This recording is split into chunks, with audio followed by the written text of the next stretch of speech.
ఈరోజు తుని పట్టణంలో మాకు ముందస్తుగా రాబడిన సమాచారం మేరకు హైవే మీద అక్రమంగా పశువుల రవాణా జరుగుతుందనే సమాచారం మేరకు మా ఎస్ఐ గారు సిబ్బంది అక్కడ వాహనాలు తనిఖీ చేయగా ఒక 6 ట్రక్ వెహికల్స్ బడా దోస్త్ వ్యాన్లు దొరికినవి.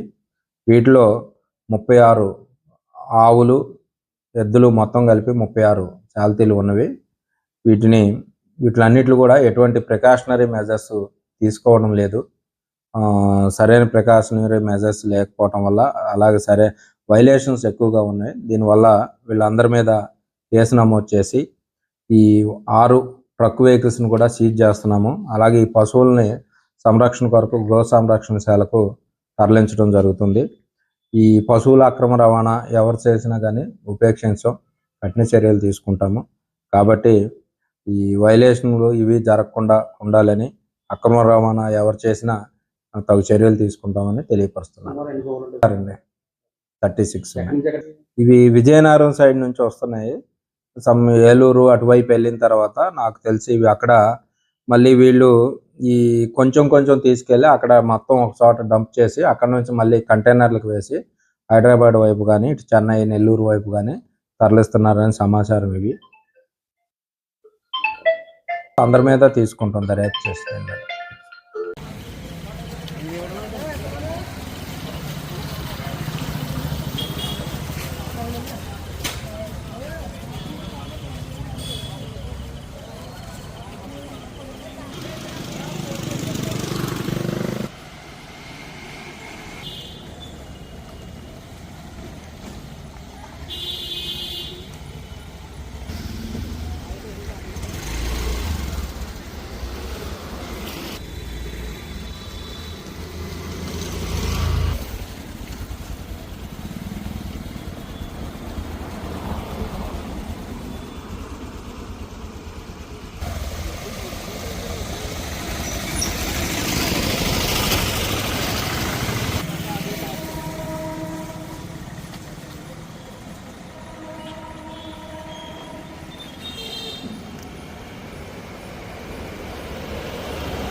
మేత మేసి 4:30